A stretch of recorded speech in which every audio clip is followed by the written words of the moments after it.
What's up, everybody, and welcome back to my channel. It's your girl, Jaleesa.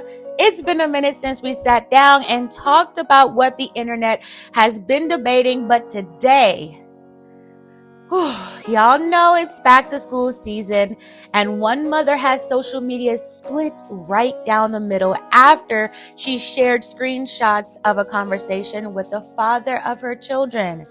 The question everybody is asking is $750 enough for 3 kids' school expenses or not? Let's get into it.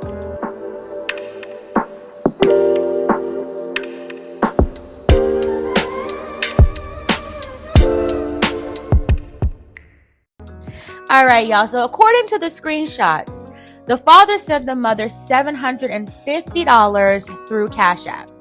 The payment note says it was for 3 kids' school supplies.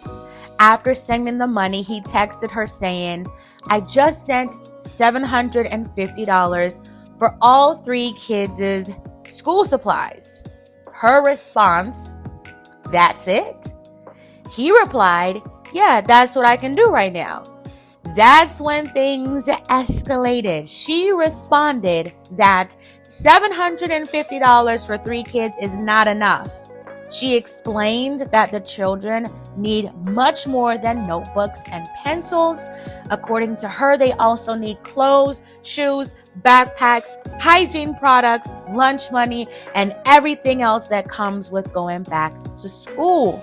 She also pointed out that school starts in just 3 weeks. The father answered, "I'll send more when I can," but she wasn't satisfied. She responded that waiting until later doesn't help because the kids need everything before school starts. The father ended the conversation by saying, "I'm doing what I can, don't start." Well, once those screenshots hit social media, people had a lot to say. Some people felt like the mother was being completely ungrateful. Their argument was, hold up, a lot of parents don't get anything from the other parent. Zero, zip, zilch, nada.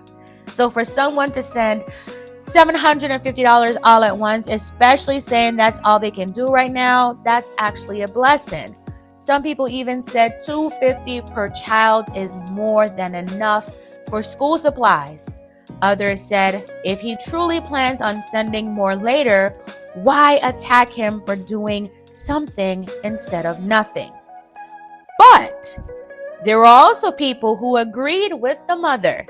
Their point was back to school shopping isn't just crayons and notebooks anymore. When you add it up, you got uniforms, sneakers, backpacks, school fees, lunch accounts, haircuts, hairstyles, hygiene products, new clothes, etc., etc. The total can easily climb into the thousands depending on where you shop and how many children you have. Some parents in the comments even said they spent over $1,500 or $2,000 getting multiple children ready for school. So they understand exactly where she was coming from. Now, here's where I think this conversation gets interesting.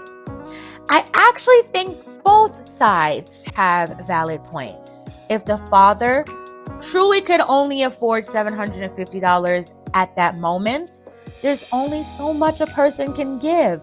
You can't squeeze money out of someone who genuinely doesn't have it. And at the same time, the mother's frustration is understandable if she's looking at everything that still needs to be purchased. Because school shopping today is expensive, very expensive, especially if we're talking about 3 children.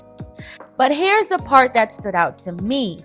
It seems like they weren't arguing about whether the kids need those things. They were arguing because their expectations weren't on the same page.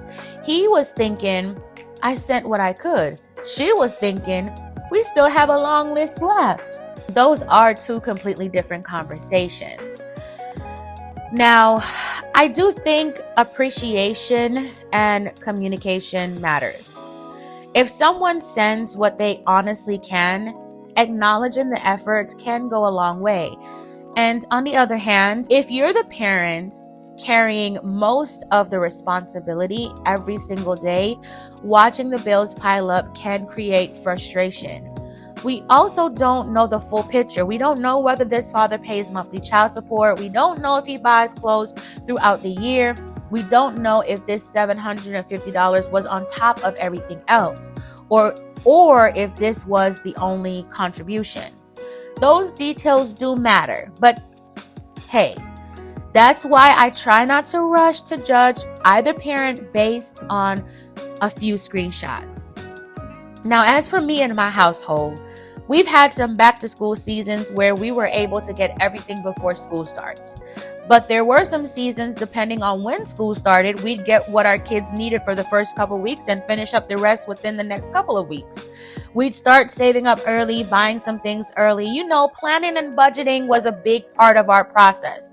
Plus, your girl is frugal, so I'm going to make a dollar stretch, So for me, $250 per child, sometimes I had $250 for 2 kids, $125 a piece. And we had to make that work. We had to wheel and deal. So to me, I feel like, $750, that's a good start. Even if you add another $750 to it, you know what I'm saying? That's like $500 a kid. I don't know what y'all be buying y'all kids to start school. I don't know the ages. Ages do matter. Elementary, middle school, high school, what size they were. All that stuff matters. I get it. I totally get it. But sometimes you have to go with what you have. You know what I'm saying? Like I said before, you can't squeeze something out of something. You can't squeeze something out of nothing. If he ain't got it, he ain't got it. Maybe she know he got it and she think he pinching. But if he said he gonna give you more later, make it work. Make it do what it do. You see what I'm saying? So that's just my take on it. So now I want to hear from y'all. Was the mother wrong for saying $750 wasn't enough? Or should she have simply appreciated what he could do at the moment? And if you're a parent, how much do you normally spend getting your kids ready for school each year? Drop your thoughts down below. Please keep it respectful because we all know parenting and finances can look different from one family to the next. All right. So if you enjoyed today's discussion, don't forget to like, subscribe, and I'll catch y'all in the next one. Peace.